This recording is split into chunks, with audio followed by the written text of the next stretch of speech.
Welcome friends. இப்போ நம்ம ஸ்க்ரீனில் பார்த்துருக்க மாதிரியான ஒரு 3D எஃபெக்ட்டில் கேர்ள்ஸுக்கு வந்து name art and photo editing அதில் வந்துட்டு எப்படி மேக் பண்ணுறது அப்படின்றத பார்த்துருவோம். ஸோ இது பாய்ஸுக்கு எடிட் பண்ணலாம், கேர்ள்ஸுக்கு எடிட் பண்ணுறோம். சின்ன கரெக்ஷன் மட்டும் ப்ராம்ப்டில் வந்து சேஞ்ச் பண்ணுற மாதிரி இருக்கும். அதனால் ஸ்கிப் பண்ணாமல் பாருங்கள், அப்போ தான் உங்களுக்கு கரெக்டாக புரியும். கொஞ்சம் சேஞ்ச் பண்ணிங்கனாலே உங்களுக்கு வீடியோ வராது. ஸோ அதனால் கரெக்டாக பாருங்கள். ஸோ சேனலுக்கு இப்போ தான் ஃபஸ்ட் டைம் வந்திருக்கீங்க அப்படின்னா சப்ஸ்கிரைப் பண்ணிவிட்டு வீடியோக்கு எல்லோரும் ஒரு லைக் பண்ணுங்கள். அப்போ தான் நமக்கு ஒரு மோட்டிவாக இருக்கும். நெக்ஸ்ட் உங்களுக்கு அப்டேட்டும் உடனடியாக வரும்.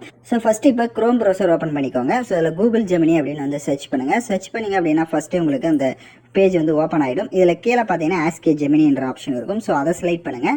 ஸோ இந்த வீடியோவுக்கான ப்ராம்ப்ட் வந்துட்டு நம்மளுடைய டெலிகிராம் குரூப்பில் கொடுத்துருக்கேன். டிஸ்கிரிப்ஷனில் டெலிகிராம் குரூப் லிங்க் இருக்கும்.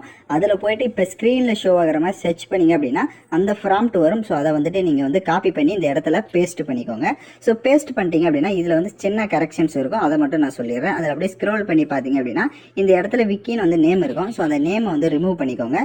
ரிமூவ் பண்ணிவிட்டு நீங்கள் என்ன நேமை வந்து போடலாம்னு நினைக்கிறீங்களோ, இப்போ கேர்ள்ஸாக இருந்தால் கேர்ள்ஸ் நேம் வந்து டைப் பண்ணிக்கோங்க, பாய்ஸாக இருந்தால் பாய்ஸ் நேம். ஸோ அதை வந்து மென்ஷன் பண்ணிவிட்டு அதுக்கு மேலே அப்படியே பார்த்தீங்க அப்படின்னா ஷர்ட்டு பேண்ட்டு ஷூ அப்படின்னு வந்து இருக்கும். ஸோ இது வந்துட்டு பாய்ஸுக்கான ப்ராம்ப்ட் வந்து இது இருக்கும். இதே நீங்கள் பாய்ஸாக இருந்தால் நீங்கள் எதுவும் இதில் சேஞ்ச் பண்ண வேணாம், அப்படியே வந்துட்டு நீங்கள் ஃபோட்டோ ஆட் பண்ணிக்கலாம். இதே கேர்ள்ஸாக எடிட் பண்ணுறீங்க அப்படின்னா நீங்கள் என்ன ட்ரெஸ் கோடிங்கோ அந்த ட்ரெஸ் கோடிங்கை இந்த இடத்துல வந்து டைப் பண்ணிக்கோங்க. இப்போ நான் எக்ஸாம்பிளுக்கு வந்து சுடிதார் அப்படின்னு வந்து டைப் பண்ணிக்கிறேன். ஸோ நீங்கள் என்னவோ அதை வந்து டைப் பண்ணிவிட்டு அதுக்கு சென்டரில் இந்த மாதிரி வந்துட்டு கமா கொட்டேஷன் போட்டுக்கோங்க.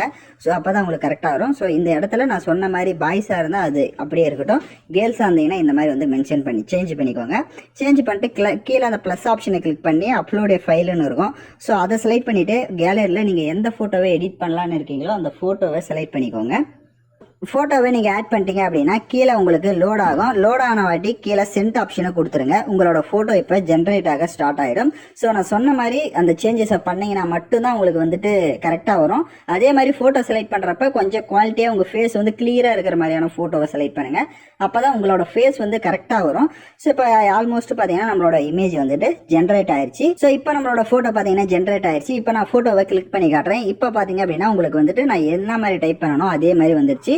ஸோ நேமும் உங்களுக்கு பக்காவாக வந்துடும் 3D எஃபெக்டில். உங்களோட ஃபோட்டோவும் பார்த்தீங்கன்னா ஃபேஸ் கிளியராக இருந்தால் இந்த மாதிரி சூப்பரான ஒரு எடிட்டிங்கும் நீங்களும் எடிட் பண்ணலாம். அந்த ஃபோட்டோவுக்கு மேலே பார்த்தீங்கன்னா டவுன்லோட் ஐக்கான் இருக்கும். ஸோ அதை கிளிக் பண்ணி நீங்கள் வந்து டவுன்லோட் பண்ணிக்கோங்க. இல்லை உங்களுக்கு அந்த டவுன்லோட் ஐக்கான் வரலை அப்படின்னா ஃபோட்டோவை அப்படியே லாங் ப்ரெஸ் பண்ணுங்கள். டவுன்லோட் இமேஜின்னு இருக்கும். ஸோ அதை கிளிக் பண்ணி நீங்கள் உங்களோட ஃபோட்டோவை டவுன்லோட் பண்ணிக்கலாம். ஸோ பாய்ஸாக இருந்தீங்கன்னா நான் சொன்ன அந்த ஒரு சேஞ்சஸை பண்ணிட்டீங்க அப்படின்னா உங்களுக்கு கரெக்டாக இருக்கும். ஸோ யாரெல்லாம் கரெக்டாக வந்துட்டு ப்ராம்ப்டை போட்டு டைப் பண்ணி எடிட் பண்ணி நல்லா வந்ததோ அவங்களாம் மறக்காமல் கமெண்ட் பண்ணுங்கள். இந்த மாதிரி வீடியோஸ்லாம் தொடர்ந்து வேணும் அப்படின்னா நம்ம சேனலை சப்ஸ்கிரைப் பண்ணிவிட்டு லைக் பண்ணிவிட்டு பாருங்கள். தேங்க்யூ ஃபார் வாட்சிங் திஸ் வீடியோ.